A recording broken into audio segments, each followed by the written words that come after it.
Welcome on this bright Tuesday morning, December 15th. We are happy that you have joined us on today. We are continuing today with our 6-month mental health series. Today we are focusing on the stress of distance and virtual learning for the business owner. And even if you are not a business owner and you are on this call, if you are taking care of children, whether you're the parent, the relative, the guardian, you know the stress that comes along with trying to be the best parent that you can for your children some have been able to get into a school building on a limited basis. Others have been virtual learning for the entire time of this shutdown. And it's a new role. Everybody is pivoting. And pivoting can be good, but it can also be stressful. You can have the best intentions in mind, and things may not always work out the way you planned. So on today, we're going to address that particular issue as one of the stressors that occurs during this time of structural racism and civil unrest in our series, Is It Just Me? And so we're here to tell you that it is not just you. If you have not caught, as my colleague Jasmine said, if you have not caught the webinars for our first part and our second part, we urge you to go to our website where you can see a full replay of the webinars. And so on today, we are very, very happy in this series, as we have in the first two. Welcome Samantha Maitland from our partner Scattergood Foundation, and we are partnering with Spectrum Health Services, a local federally qualified health center here in Philadelphia. We thank those two partners of ours for helping us put together this webinar series and deliver to you what we think are very high quality information and best practices to help you during this time. Today we have Dr. Daniel Lee, who has been a longtime client and friend of PIDC. He's a licensed psychologist and certified life coach, and also has a multitude of certifications for Pennsylvania and New Jersey, including obviously as a school psychologist. He's got over 15 years of professional experience. He's the founder and principal consultant of N-Psy-T Psychological Services, a Philadelphia-based behavioral health consultancy. He and his team of consultants, they provide comprehensive behavioral health and clinical services to public schools, charter schools, mental health agencies, to shelter programs, to nonprofit agencies, and they're also available on a private basis. The work that N-Psy-T does under the leadership of Dr. Lee includes psychological assessments, clinical consultation and supervision. They provide individual and group counseling, professional development, leadership development, program development, crises intervention. And in most of this, we're talking about the work that they do in schools to help your children. Currently, and in the backdrop of the murder of George Floyd and structural racism and civil unrest, Dr. Lee is developing a model for schools to address the impacts of implicit bias on student achievement. As a certified coach, he provides individual and corporate solutions. He's the author of the book, Do What You're Built For, where he challenges individuals in corporate environments to move past inhibiting issues and behaviors in order to grab hold of success. He's president-elect of the New Jersey Psychological Association. He is a Philadelphia native. And so, Dr. Lee, we're really happy to have you with us on this morning. So take it away. Well, thank you, Marla. I'm just like laughing, thinking, I do all of that stuff. So it's good to hear. And thank you for having me, because this has been something that I've been talking about. And I think Marla did a really good job of even looking at sort of where we're at in terms of just racial equity too, because actually distance learning, I'm not going to get as much into it today, but discussions around learning loss are other equity issues that are sort of bubbling up to the surface. So I'm hoping everybody can see the screen and hear me okay. But I do want to talk about, because like Marla said, this is stress. I don't have school-age children anymore. I have college-age young folks and who have been dealing with transitioning to school, coming home, and finishing up. So what we have to understand is that life as we know it is different. And we need to understand that in managing stress, I want to talk a little bit, and we frame it differently today, is how do we deal with uncertainty? And I want to talk about some work from a colleague, Dr. Kelly Moore, who wrote an article recently on uncertainty. And I think that's where we can land at. So I want to talk a little bit about our time together, and then we're going to have our first poll. So what I want everybody to understand that this is really going to be sort of an interactive discussion. I don't really talk directly from my slides. So I'm usually just going to do some sort of high level points, but I do want people to lead with this idea that we're going to look at some stress relievers and like bounce back strategies. We want to talk about mindfulness and the elephant in the room. What are some of the practical sort of tips you can walk away with to help you manage just being an effective parent that support the child who needs an education? So I'm going to start with the first poll. We're going to put that on the screen. And the first poll is, how many of you are actually home with school-age children? So if you can take a few minutes to answer that, I want to get a sense of who's in the audience.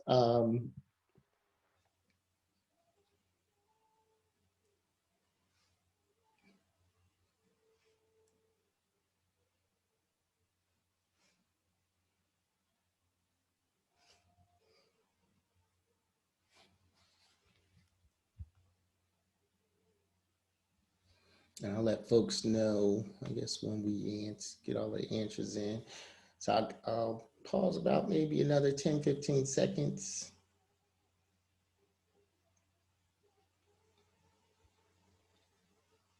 Do the results show live? They should be showing live right now. Okay, I don't see. I'm wondering if others can see it. I just see the question. Okay.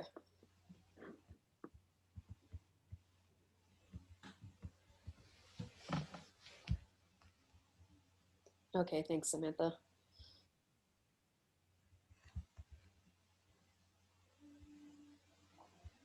Okay, we got 14 out of 20 answers. So 14 out of okay, 14. 15 out of 20 people have answered. Okay. Right. And so out of the 15, most of them have children at home? So let's see here. I can end the poll and I should be able to share the results here. Okay. Share results. Can you see? There we go. Yes. So it looks like about 60, is that 60? Yeah, 60%. Yes. Okay. So the majority of us have children at home. And if you don't, you probably do have folks who, or know folks who have children, school-age children at home. So feel free to share the strategies. And I want to stop here for 1 second, because when I sent my slides over to prepare, I got an email back saying, did you want the elephant upside down? And I was like, yes, because I wanted to really catch everybody's attention to that this has been an unprecedented year. I think we are talking about an elephant in the room, but it's really a very distorted picture at best sometimes, and it's not as clear, which leads us to that sense of uncertainty in terms of how we're managing our lives. Okay, so one of the things I want to highlight is the uncertainty is normal, and we always have to talk about how the world is filled with it. Just think about just what happened. I think, we were talking yesterday how we've never seen the Electoral College in action before, but because of the uncertainty around the legal challenges and things like that, we actually watch states cast votes, so that's how significant uncertainty is playing out in our lives. And it's been a crash course this year. We have the vaccine taking place, people are getting it administered, so, we have the president, elect Biden saying in the first 100 days days schools are going to be open. You have people saying, is that possible? What we've seen is that it has been a tumultuous time, and that even in our good times, we tend to struggle with uncertainty. And I think what we have to understand is that's normal, that's typical. That's something, even once we get out of this pandemic, we're going to be dealing with.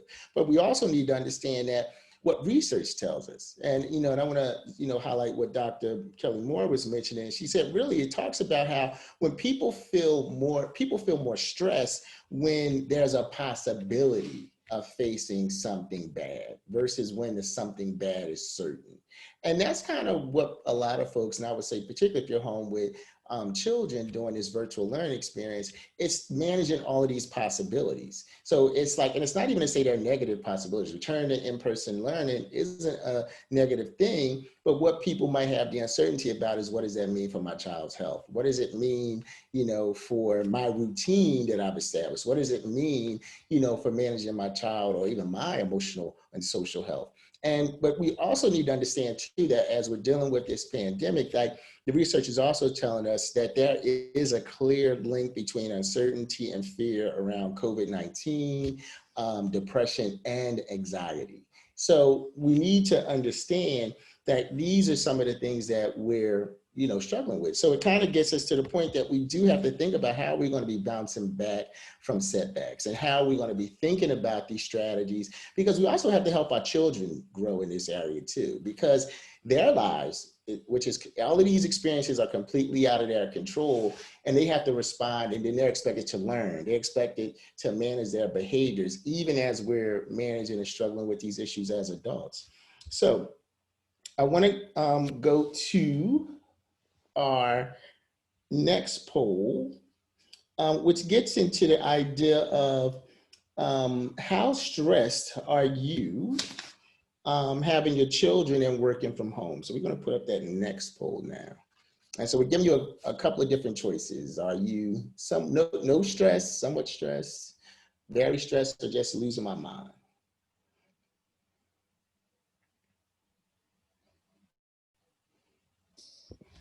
All right, answers are pouring in. Out of 23, Okay. we got 11, 12, 13 people answering. That's about 60% of the room. Okay, great. And can we see the results again once you're ready to close? Okay. All right, I'm ending the poll and sharing the results. All right, so we got people are stressed out. It's like, so it's real. And I think that's what we really want to acknowledge. And I'm glad people are in touch with themselves to really understand that. And so I'm going to spend the next few slides really just talking about ways to deal with stress and manage. And a lot of it is just resetting who we are. I've come across, I was in a meeting and somebody shared some research about entrepreneurs. And they talked about how using entrepreneurs as a framework for managing sort of growth and change and transition. And one of the highlights out of this study was the idea that entrepreneurs have an ability to, no matter how bad it gets, they have this personality and character trait that allows them to bounce back and allows them to move forward and allows them to keep thinking about sort of all of the opportunities that are available to them. And that's what kind of we're going to do is I want to remind people that if you are a small business owner, even if you're not, if you're just sort of having to multitask and wear multiple hats, that we want to make sure that you remember the skills that got you there, because those same skills are going to help you to get through this experience too. So one is be a forward thinker. And I think, and you also have to talk about, we can't keep dwelling on the past. What happened, happened. We can't change it or sort of even modify things there, but we can talk about how to move forward. So we want to make sure that you stay active in terms of how you're going to brainstorm, positive behavior and actions. And this is another skill you're going to need for your children. You got to model these behaviors too.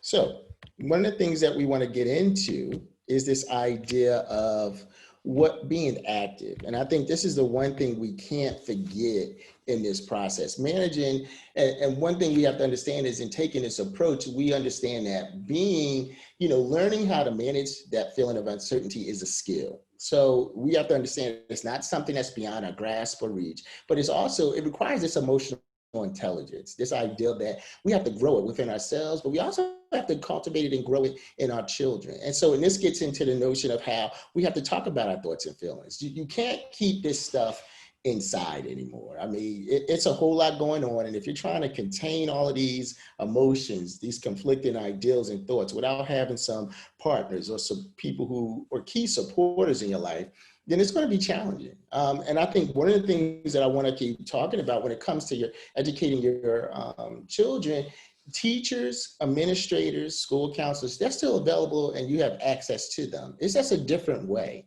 And I think one of the things that you need to do is make sure you take advantage of what is the process to reach out and get the support you need and talk about the concerns you have about your child. And because I like that last quote, which is like, life is 10% what happens to you, but it's 90% of how you react to it. So you have to stay in the position where you're problem solving, where you're engaging, yourself and other people to resolve problems, particularly when it comes to your child's education in these very, I hate using the word uncertain, but these transitional periods that we're going through. Because like you said, some sites are fully virtual, some are going to be doing hybrid models, some are going to be in person. So you need to be able to support yourself and your child through all of these transitions that are coming up. Now, I want to talk a little bit about overcoming adversity. And this is really saying that you have to be intentional about making a decision to work through your issues. And that's one thing that we can't take for granted, that, again, we have some influence over our outcomes. And really, it's about how we're going to apply and direct our energy and even our thought life. So one, I always tell people when you're working with your children, only speak the truth you know. So you're going to be hearing a lot of different information about what school is going to look like even between now and June. Only talk about what you know. And if you don't know, reach out to the appropriate people in your child's school community to get the answers. Because kids are going to know, am I going back to school? Am I not going back to school? What is a decision point around me being able to hang out with my friends? What is school going to look like? Now we can talk about who's going to get the vaccine, who's not. Like, these are all of the questions, but speak the truth you know. If you don't know, it's okay to say I don't. Like I said, seek answers from the experts. And I think we also have to understand, in terms of going back to folks who said they're really stressed out, is that before we had sort of the overall virtual learning, there was virtual learning occurring in a K-12 setting. And those sort of virtual learning settings, they were more choice. People chose to do that model. They chose to be home with their students. They chose, to be able to support them in that framework. So those parents who chose that model are experiencing the least amount of stress now, because this is the lifestyle we want to have. But what we have to understand is that it's like, even if it was forced on you, you have to make the decision to still put that personal investment into your child's experience, and also that personal investment into thinking about what are the changes in your environment that may need to take place. And one of the things that I tell people, and I'm noticing more and more with folks who are working from home with school-age children, it's the Wi-Fi. It's sort of like the internet capacity to manage children online versus people at work. And so there's issues around, do you have to cut your screen off to sort of preserve the connection? And I tell people, we have to start being creative. One strategy I know that I've done here is I use an Ethernet cord. So I set up my workstation where I'm connected to, sort of the hotspot or the router. And that way I can get a dedicated internet experience. So I don't have to worry about competing. And for us, it's like 3 other people in the house. So, and that's real. And I think what we have to do is start thinking about all of the practical pieces, getting a mic. I had to get a microphone. So because my computer couldn't keep up with all the demands of shifting from Zoom to Teams. And I had to think about lighting. I mean, it's a lot of things that we take for granted, but those are pieces that we have to say, these are the structural technological changes and processes. But if you're doing that for yourself, you need to also think about that for your children. Like, what do they need in order to be a successful learner? What skills do they need to know? I had a trainee talk to me about how she had to teach her 5-year-old who's in kindergarten how to mute and unmute. That was sort of the first task for the first few days. So understand that as a parent, you're going to keep doing what you always do. You're going to work on building skills. You're going to work on helping yourself and your child overcome adversity. And you're going to keep problem solving until you create the right environment for you and your child. So I'm going to stop there for a second and see if there's any questions or comments.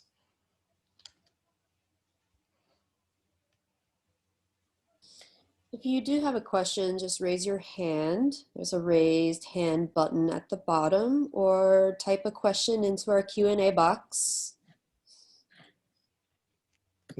And one rule I've learned in some meetings is if it's quiet, you count to the count of 10, and if you don't hear anything, you just assume that there's nothing going on. So I'm gonna keep that rule. And I will say, just to build on this thought, as you're looking at how to create change and sort of adapt your home environment to balance out sort of school and your work experience, you want to do that in consultation. So you may want to talk to your children's teachers and just to get some tips around what would be more effective to help them learn, and even getting insight from them about how is your student engaging? Is the bedroom the best place for them to be doing this work? Should they be at a dining room table? Do you need to get a desk?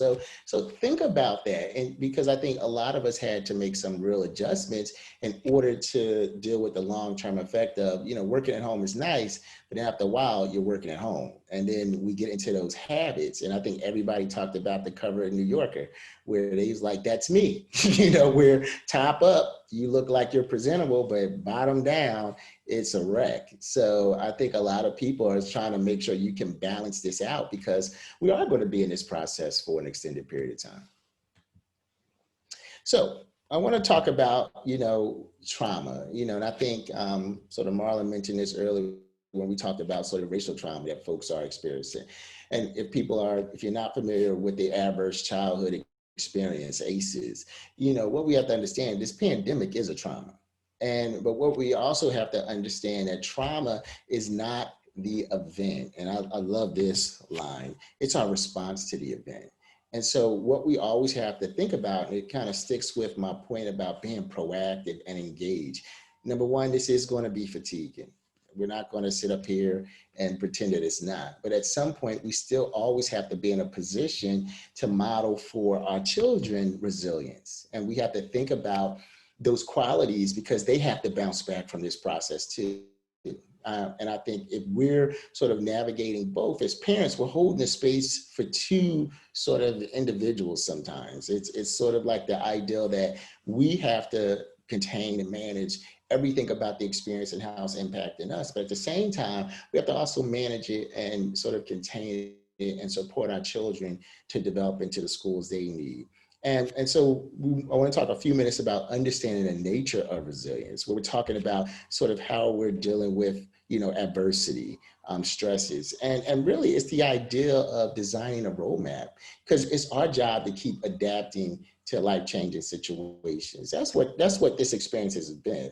And I think one of the things that I tell everybody, I want people to start, they say, well, 2020, I can't wait for it to be over. And I tell people, but there's a lot of bright spots in 2022. And so you have to think about what have been the bright spots in your experience, and how can you elevate them, and how can you carry them forward? So for me, one of the bright spots is that this virtual kind of workspace created opportunities for me in other parts of the country.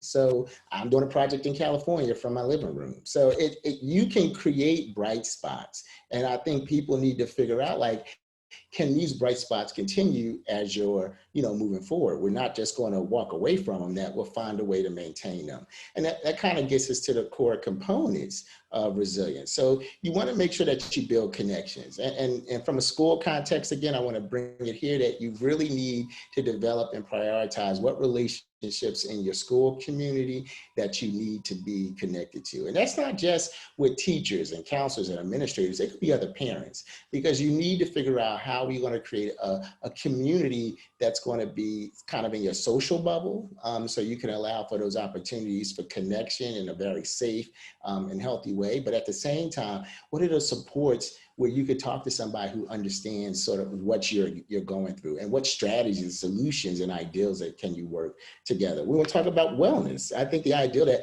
in this, if we haven't learned anything about managing stress, it's been about how we're taking care of ourselves from a body, mind, and spirit level, and being conscious of that, and really thinking about how we can avoid those negative outlets. I tell people after a while, I got to stop watching the news, because it gets to the point that it's so depressing and draining that you just can't keep, kind of going through that process over and over again. So find ways to turn off and find those moments where you can connect to your joy.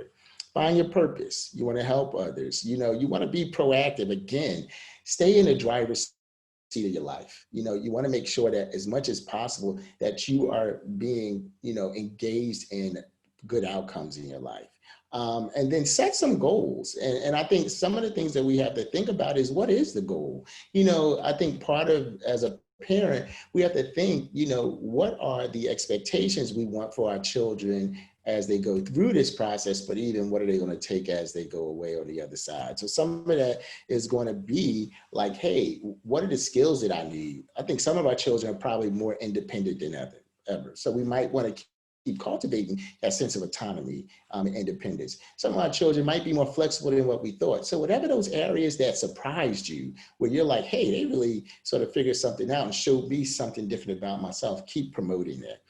And embrace healthy thoughts, like accept change, maintain an unhopeful outlook. Again, we need to be modeling this behavior for our students, and for our children, because I think at the end of the day, they only know what we can teach them sometimes. And hopefully we can teach them to be more expansive, more emotionally intelligent, and increase their coping capacities. So let's talk about normal school. Now, this is something we've been talking about forever. And, there's a whole lot of research coming out where people are talking about how much, how life expectancy is going to drop because of learning loss. How, it's sort of like dire, or people saying that children have lost like 2-3 years, worth of learning. I think what we have to understand, and again, that even in normal school, and this goes back to the racial equity, some of these things were still happening. All this pandemic did was highlight everything we knew, and it made people pay real attention. With this project, and I'm working with the California Department of Education, and one of the things that we're talking about is, how do you integrate that racial equity data into the school-based data, so you can make some real good local decisions around how to create some effective programs? Because what we normally do is test students and say, oh, they didn't do well, and these are the reasons why. Well, they're poor, they're Black, they're Latino. They'll come up with every reason why they can't perform, versus saying, well, we already know some of these outcomes in terms of statistics, but we don't talk about how do we support them to be successful, and understanding that based on the context that they're living in, what other additional strategies or really differentiated sort of assistance that they're going to need to be effective. So, one of the things I want to tell everybody, we took for granted that we felt like school provided all of these things: emotional, cognitive, physical, and a behavioral space. And then, that's all the things we thought schools did. But what we're saying is schools weren't enough. And what we see too is there was never really such a thing as normal. And I think that's what we have to understand, that if anything, we're paying more attention to a level of accountability, because parents are home. Parents are seeing what engagement is looking like. Parents are seeing more and more about the material that's being put in front of their students. And so now people are saying, hey, I want more. And I'm encouraging people, hold your systems accountable to get more. Because at the end of the day, we want to really leave all of the bad behind when we get out this pandemic and focus on the good. So here's, again, I want to talk about, since people are stressed, just some things that think about and to help you is that, it's kind of like we have to understand that we are being stretched, at this point. But even though our minds, I love this one, even though a man's mind's stretched to a new ideal, never goes back to its original dimension. So again, that is one thing I want you to focus on, that you're being stretched right now. And one of those things is, in this new space of your stretching, learn, grow. Again, think about how you are better because of this experience, and then also celebrate how your children are better and what they can do. And I guess to that second point, things don't change, we do. And we have to really teach our children how to be adaptable. And, we're looking at our mental health slogan in the New Jersey Psychological Association next year, and we're thinking about the term agile resilience. And so I want people to understand that we do need to be agile during this time. We also need to talk about the fact that the part is not greater than the whole. What you're going through now, what your children are going through now, isn't your whole life. It's just an aspect of your life. And I think, again, if you can put things in perspective, normalize the process, then guess what? You're going to settle down a whole lot quicker, because you get that you're going to transition through this. And then you're going to get what are those learning moments that are making us better individually, but also collectively as a family. Think about how, you worked it out, and how you're not only surviving, but thriving, I'm hoping. Even if people saying they're feeling stressed out, that there's opportunities and elements that show that as a family unit, you're doing well. So I'm gonna stop there again and see if there's any questions or comments.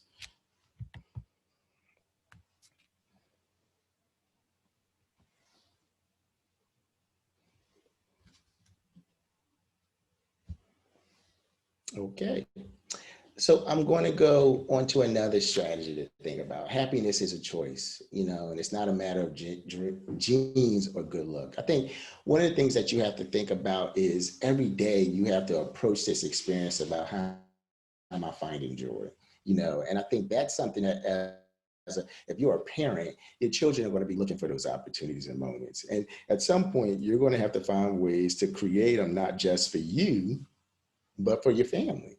But if you're struggling with creating, those moments for you, particularly where it's about having time just to self-reflect and self-care, you got to create those moments. And you have to really think about that. I have to be intentional about creating these moments in my life, and really making sure, how can I share those moments, with my family, so that we can become more resilient and engaged. It looks like you have some folks in the chat room who are agreeing with you. I'm just going to read a few comments here. One from Adam saying, my only comment is, I agree with everything, winky face. And happiness is definitely a choice. Eileen says, yes, with 3 exclamation points. And Cecilia said, yes, this time has enlightened me a lot about my child's education and insight. I really see his strengths and areas for improvement. That's really good. And I think we have to keep doing that. That part of our, I guess, jobs as entrepreneurs, it's that soft work I like to describe. It's always looking at the landscape and trying to figure out, what's the next thing on the horizon. And I think we have to take that insight, those keen observation skills, and apply them not just to ourselves, but to our family systems too.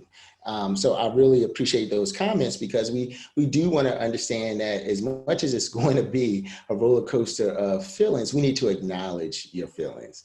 And this is where I go back to an earlier slide, like you do need some peers and some confidants. You do need folks who can understand sort of the space you're in. And if you don't have those sort of folks around, then there are professional folks like me who can hold that space, and give you an opportunity to think about it.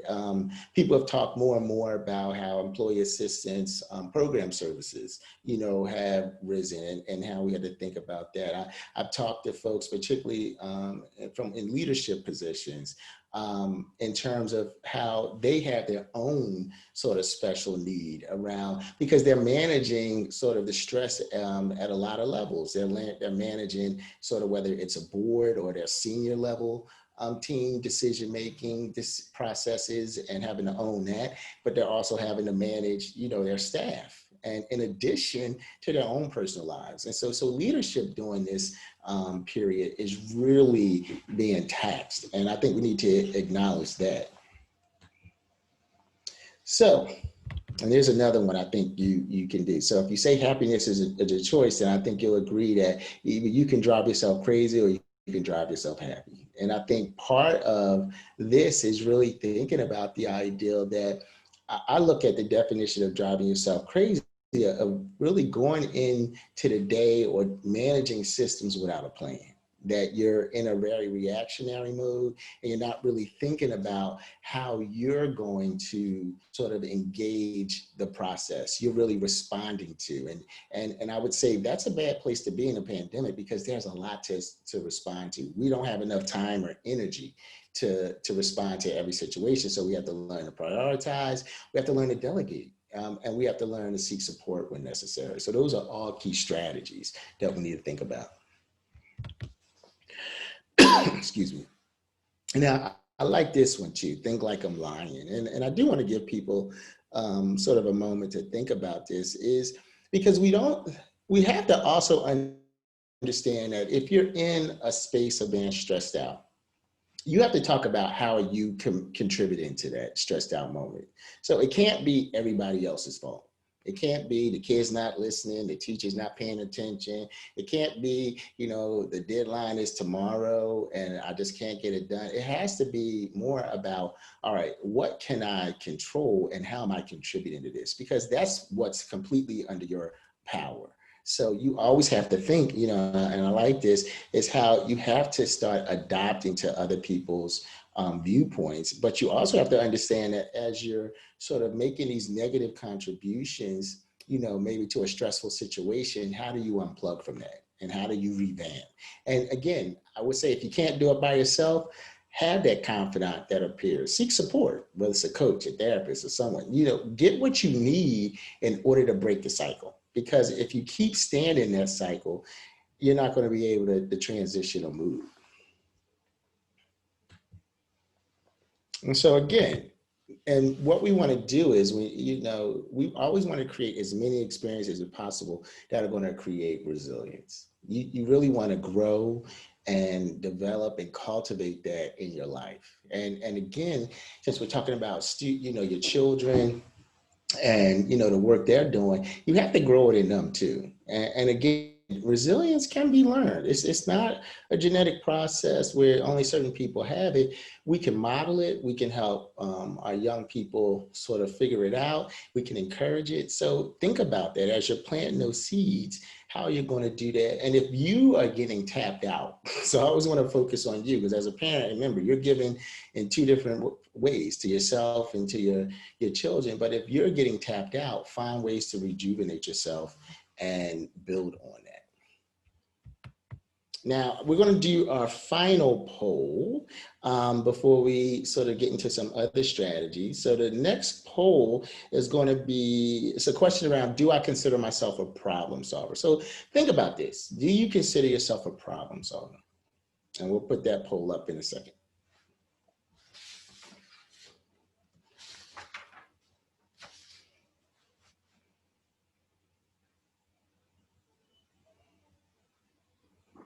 All right, the votes are coming in. We got 60% voted, 65% are voted. Okay.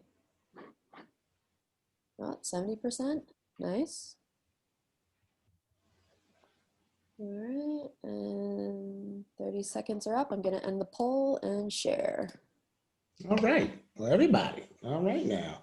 So, and if everybody's a problem solver, then I'm hoping that you are going to be in a position to really think about how to, sort of create those moments in your life that are going to lead to you and your family having a better experience. Because here's a consequence of, I want to share this short story real quick about what happens when we struggle with problem solving. So this is an autobiography in 5 short chapters. I walk down the street. There is a deep hole in the sidewalk. I fall in. I am lost. I am hopeless. It isn't my fault. It takes forever to find a way out. Chapter 2. I walk down the same street. There is a deep hole in the sidewalk. I pretend I don't see it. I've fallen again. I can't believe I'm in the same place, but it isn't my fault. It still takes a long time to get out. Chapter 3. I walk down the same street. There's a deep hole in the sidewalk. I see it there. I still fall in. It's a habit. My eyes are open. I know where I am. It is my fault. Chapter 4. I walk down the same street. There is a hole in the sidewalk. I walk around it. Chapter 5. I walk down another street. And if you see, the whole point of that autobiography is it's challenging yourself to be a problem solver. But if you notice, the first few times, we can be stuck and we'll make mistakes, and, we might follow the same pattern and the same habits that we know. But sooner or later, if you're a problem solver, then you can create a moment to where you can kind of shift. And this is that difference between having your mind full of stuff versus being mindful. Because I think what you saw in that autobiography is initially the person with mind was full of stuff.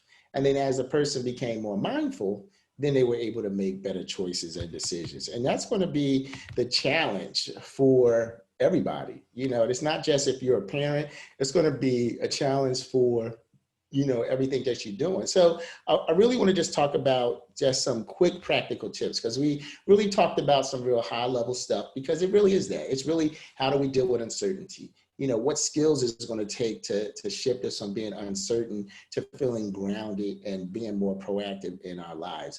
How can we transfer those skills to our children, particularly around helping them be resilient and adaptable and agile, as we're moving forward? And how can we be comfortable with the truth we know, which means we have to stay present in the moment. And then we also have to think, and I'm going to go over into some practical tips where there are still some everyday things we need to do. One, I'm telling everybody to think about, how do you evaluate your home environment for optimal work and educational experiences? So none of us expected to have the demand on our Wi-Fi as we did by having everybody streaming at the same time and doing those things. I don't think at least my technology originally wasn't set up for all of the demands of not just doing the video calls, but also shifting between platforms. I could be on 3 or 4 different platforms in one day. And then what I found out is my systems would get stuck and couldn't figure out to come off of one program to jump to the other. So I had to start thinking about that. Working on the West Coast, our day ends earlier than theirs. So I just started thinking about lighting for meetings, because it's, 5 o'clock, it's dark here, it's only 2 o'clock over there. So I had to make sure that things were in place. So always think about creating the workspace you need to be optimal for you and your students. So I would say connectivity is an issue. So think about whatever strategies, whether it's going back to the old-fashioned Ethernet cords, making sure, at least maybe for the work environment, that you're okay. Because if your children can use their technology to access school, then that's great. But think about how you're going to do that. The other piece I want to talk about is you're a parent and you're going to always have to be a parent. So part of that is teaching the new skills your children need to learn in order to be effective in this moment.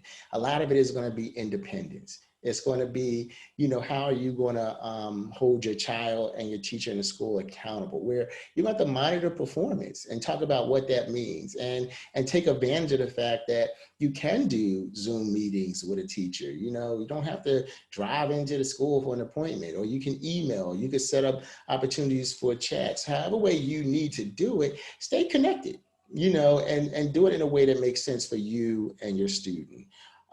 We also want to talk about make adjustments when needed. That's the whole idea of being adaptable. It's okay to start with a plan.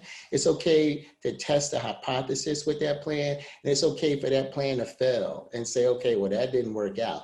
The ideal is how you're going to adjust that plan in order to lead to successful outcomes for you and your child. We also want to talk about how we want to model and teach adaptive problem solving and coping skills.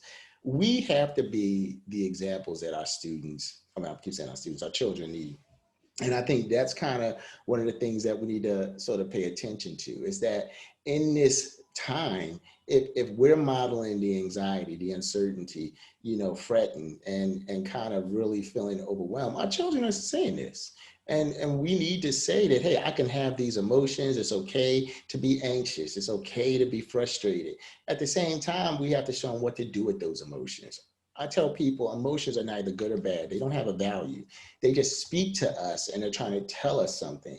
And most of the times when we're experiencing really some overwhelming emotions, it's usually because we're not paying attention to something in our lives that we need to.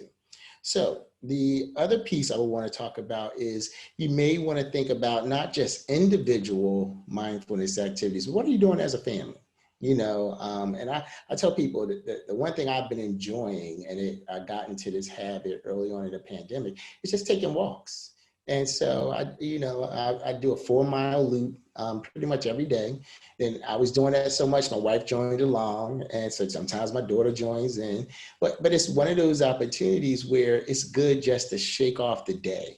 And it's true that, our bodies can metabolize certain things when we're in the outdoors. We need sort of that vitamin D. We need to think about how to get these endorphins up to shift us from the stress of the day. So think about ways where you can stay active and even stay active, as a family.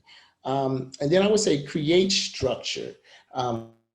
For you and your children. And I would say this is probably one of the more important strategies that I would share with any parent, is because routine is going to be important. So you're going to have to think about how that routine is going to work with you in terms of what your workday looks like. When are the best times to reach out to you during a workday?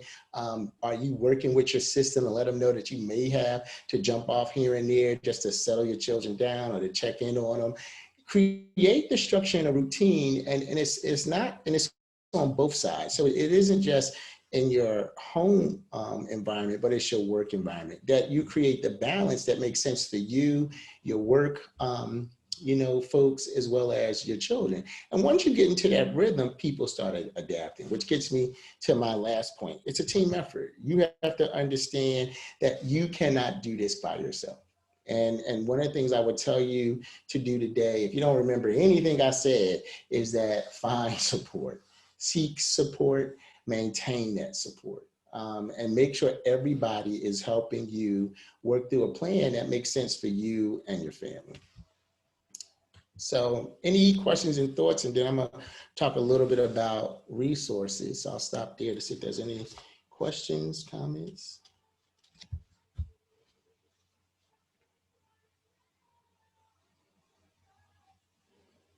Okay, so here's some quick resources that I would want to offer up for folks. One, you can check the State Department of Education sites. So wherever you're at, I would always check there to get the most updated information in terms of sort of policies, processes, procedures that may be impacting your school system, and even guidance and support that they may offer, tips for parents. Every site is doing that. I would check your school district site on a regular basis for updates and information. And if your school has its own homepage, I would definitely go, check that site. So you're staying informed as much as possible. I can speak to our website with the New Jersey Psychological Association. We have a parent resource page. So if you go to our webpage, we have articles, resources, sort of pamphlets, a whole bunch of tools that you could use to help think about where we're at. And we were publishing information as soon as the pandemic hit. Now we're even thinking about what is life going to be like after the pandemic, and what are the supports that we're thinking about. And then one of the programs that we're offering through my firm is we're doing like a wellness program that really is looking at how do we offer organizational skills building, kind of life coaching interventions from a wellness perspective. Because what we're understanding is that the stress is real. And particularly from a leadership perspective, it's sort of like your caught betwixt and between in terms of how to manage all of the issues and circumstances of your staff, your employees, and even the people who hold you accountable. And we're seeing that is where we need to really pay attention to for that sort of leadership group that is containing a lot for systems now. And we need to make sure that they're healthy, that they're strong, and that they're able to stay in their best space and be their best selves as we transition through. So Dr. that can, We yes. actually have a question from Adam. He asked if you have tools for developing the mindset, more along the lines of maybe meditation, therapy, self-care, not so much institutional. Do you have any suggestions or resources for that? There are a ton of, at this point, it's like people are giving stuff away. I think Oak Tree, I think might be an app. So I would say if you're looking more for self-care and sort of things that you can do from a self-monitoring perspective, I would say look at all of the free apps like Mind, I think it's Mindspace. There's several apps out here if you go to the App Store, and they will walk you through different mindfulness strategies. And they also have some for children too. And you can actually, if you look at on YouTube, they actually have and put in mindfulness for children. You'll see stuff for mindfulness activities for children as young as like 3-4 years old. So things that they can do and you could do with them to help them sort of get grounded and things like that. So I would say check your app stores because there are a ton of free activities too.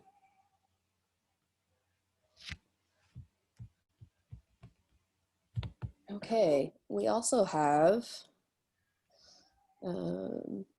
Adam was responding to, he said balanced and fit mind are some of his favorites for meditation. Mm-hmm. Okay. Jessica asked, can you talk a little bit about trying to cope with the isolation? For someone so used to going to a place of business every day and is now constantly home, levels of productivity are diminished by not being around a busy office environment. Are there ways to supplement that feeling or cope with it? Mm-hmm. And it's interesting. I was working with a school and they were a really social environment similar to what you're saying. And what we talked about was how to create a sort of virtual workspace where you take for granted those opportunities. And I tell people, even in the Zoom world, we go from Zoom meeting to Zoom meeting, but we're not even planning like, let me go get a water break. Let me go a bathroom break. I mean, Zoom meetings could be, you end at 10 and you start in one at 10:01, actually at 10 o'clock. So it's not even, you even have a break. So I think one of the things that I would sort of touch base on about that is think about how you could create the virtual workspace with your work site. Some people have created, and this is through Teams and some of those other platforms where they've created experiences where they do like a water cooler moment, where they kind of have like a check-in time throughout the day just to sort of do that. Some they create activities for every day where, they do a 5 to 10 minute kind of check-in, but it could be theme-based. So it could be, tell me about, I'm gonna put the office, like let's talk about the latest episode of The Office or something like that. And then people meet up. So then you get people who are connected to your interests and probably some of the same people that you were connected to. So I would really talk about, think about how you could work with your system to create that virtual space. And I could make sure I'll send to Marla. I do have a handout that can give you some tips around doing that. So I'll send that over to PIDC to help you out.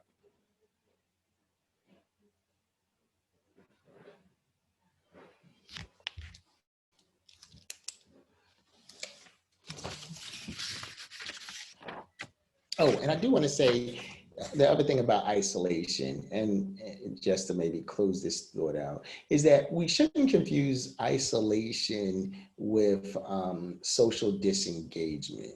So I would say that as much as you're home alone, still find those opportunities to safely connect with people. And I think people, I remember reading one article where we said we need to reframe social distancing to physical distancing.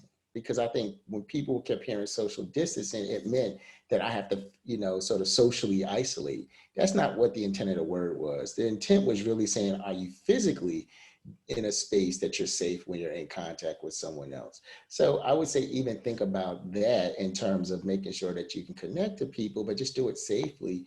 And a lot of people are creating social bubbles, people who are honoring the norms of their sort of COVID pandemic response. And then that's the group they socially sort of connect to. So that might be another strategy.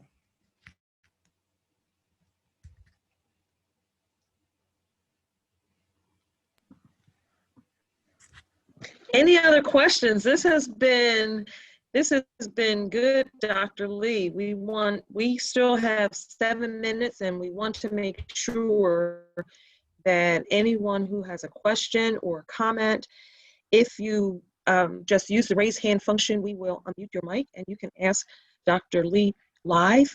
You know, this particular webinar has given me some thoughts, because so much of what Dr. Lee is saying is stay connected to people. And sometimes so as he said, the trauma comes from how we react and not necessarily the event itself. And so we interpret what isolation means as opposed to social distancing. So it's still socialize, but keep your distance to avoid some of that feeling of isolation, which gets to loneliness, which begins to be a stressor, which then starts to affect you emotionally, and then it could lead to mentally. So it's leading me to think about how we can use some of these webinars to allow people to be in a room where they can talk with each other and get support, because sometimes you don't know where to get support. And if you at least are attending these webinars, you're with like-minded business owners, you're with like-minded professionals who are addressing the same things. And sometimes what we learn is just by hearing from one person that they are experiencing those same feelings or those same experiences, and we just didn't know. Sometimes we thought our situation was unique. So this is making me think, Dr. Lee, that there is room for us to do something like this again, but to kind of use it as a forum for parents, business owners to come together and address some like issues, and then develop some best practices.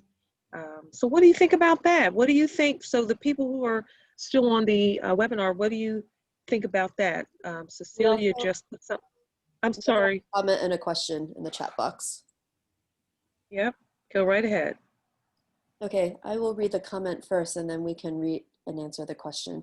The comment is from Cecilia. My son's school counseling department has been a great resource and formed a support group for parents. Now it is just time for us parents to continue to reach out to each other that the 5-week-long sessions have ended. Mm-hmm. That's great.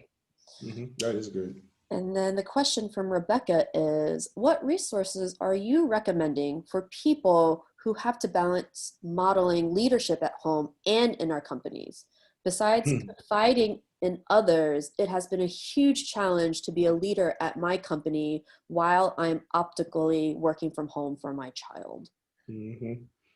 And that's sort of the point I was making in terms of what we, sort of the model we were talking about. It's really thinking about it from the perspective of, you know, how every system has to bend. And I think one of the things I would really encourage everybody, we're talking about education too, is this sort of, you know, that we want sort of an opportunity to reimagine education moving forward. We understand that disproportionality was always there. We understood that the resource differences were always there. Everybody knew this stuff was always there. We're just paying attention to it now. So what I would really challenge every system is, this is your opportunity to reimagine. So if you're a leader, I think we have this expectation that most of our systems are static. that, you know, they can't, that there's no malleability, that there's no room for improvement or even sort of modifying the process, because the expectation was, as a leader, fix your home life. That's what has to get adapted in order for you to work optimally.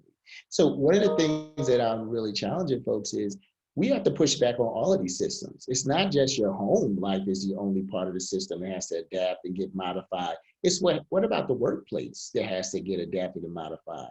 And I tell people, if you challenge yourself to think from that perspective, and even challenge the folks that you have to report to, particularly if you have to use their language, if you're talking about productivity, if you're talking about presenteeism, if you're looking at sort of metrics that they may want to think about, then you can say, if we start making these tweaks and changes, you're going to get more out of folks. But if you sort of try to overload anybody's life in terms of only one system has to absorb all of the changes, then guess what? You're going to be dealing with those issues you just named, because everybody, every part of our lives has to absorb and get modified, you know, in terms of it. And I would say even, you know, for me, so, you know, thinking about a whole lot of different opportunities, you know, and I know going into 2021, I'm managing a whole lot in terms of just opportunities, but part of that was I had to negotiate what made sense for me from the very beginning. So I talked about, I need a flex schedule. I talked about, here's what my calendar is going to look like. I talked about, here's what I'm manage my calendar. Like, so I organize it in a way where everybody sort of adapted and adjusted so they can get the best of me. And I think that's one of the pieces that we have to challenge folks around, like, listen, this traditional model may not work anymore. So let's talk about what we've learned, and it could come from your experience to say, here's my pain points. If we could tweak the following things, I could do better. And by extension, you need to think about that for other people in the system, because I'm quite sure you're not the only one that's struggling with how to do this sort of work-life balance. So look at those structural changes that need to take place.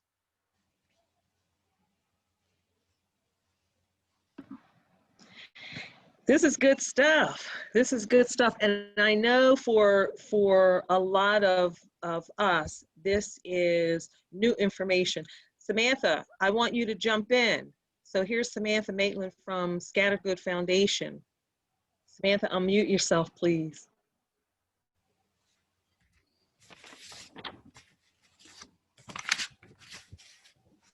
Hi, good morning, everyone. Thank you so much, Dr. Lee. You know, I'm a psychologist as well, and have 2 little kids and 1 school-age learner. So all of this definitely resonates with me.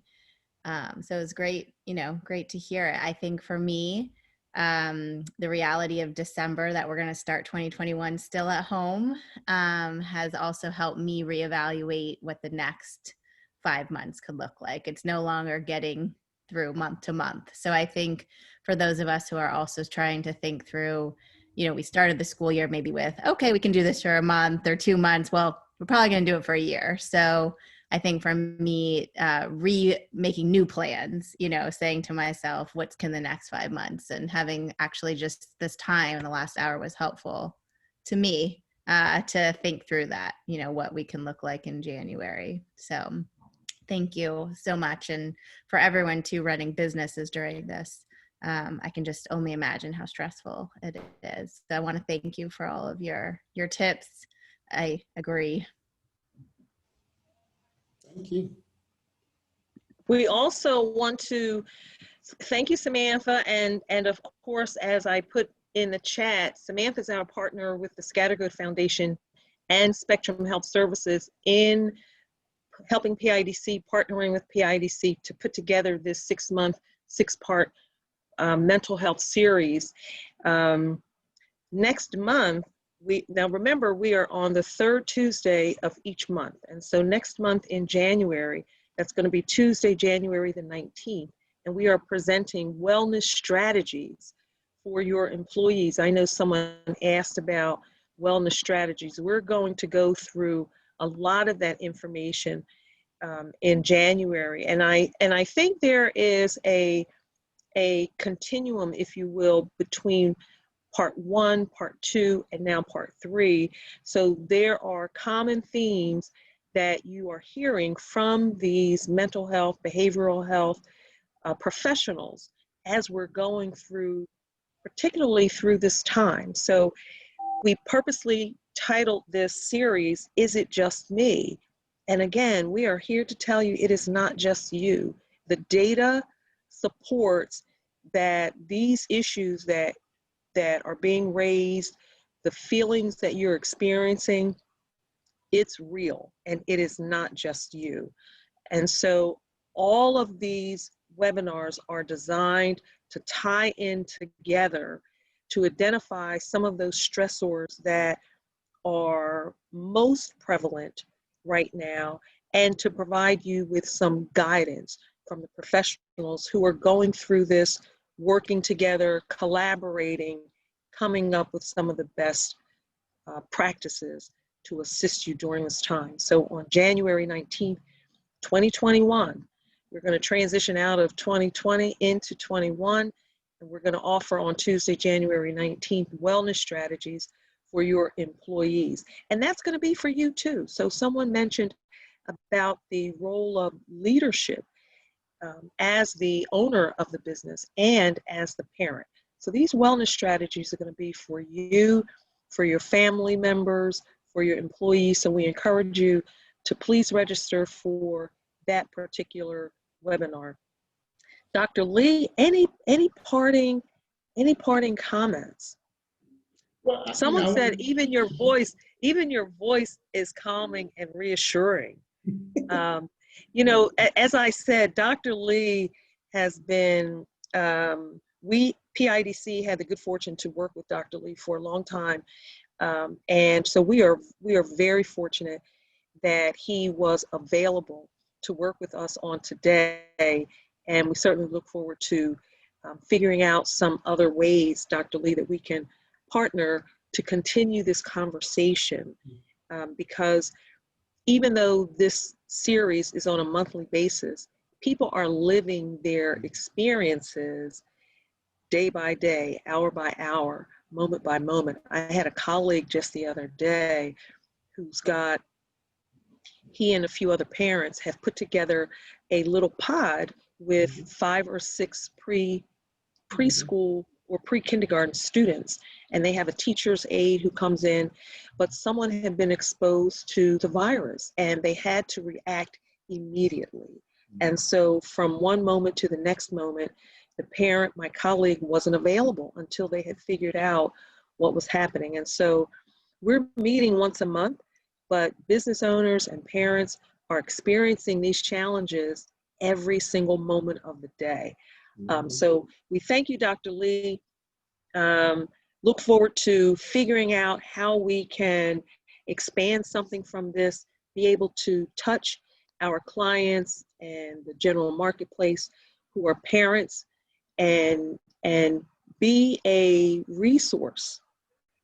When people don't know where to go, then they can think, let me try PIDC. They did this webinar. Let's see what they have going. So everyone, please make sure you're staying current and up to date with what's going on at PIDC through our website.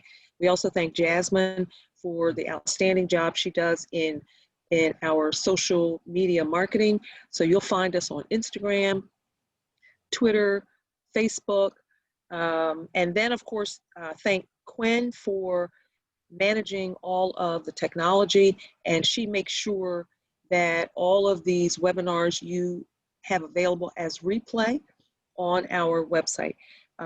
So it is 10:07. Dr. Lee, take us out of here. No problem. Well, I want to thank everybody and thank you for your team because they did make this painless and possible. So I do appreciate everybody's help.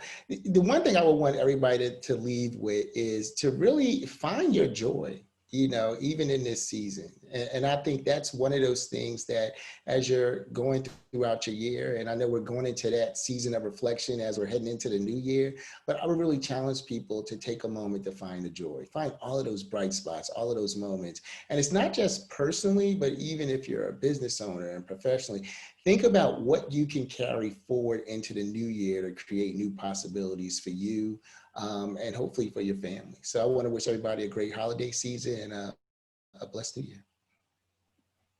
Thank you, Doctor. And from PIDC to everyone, have a wonderful holiday season. Likewise, a Happy New Year. We are always available via email before this year is out. But if we don't get the chance to talk to you or see you, we pray the best for you, your safety, your well-being, your mental health during this time. And we look forward to seeing you in January of 2021. Take good care. Bye. Bye-bye.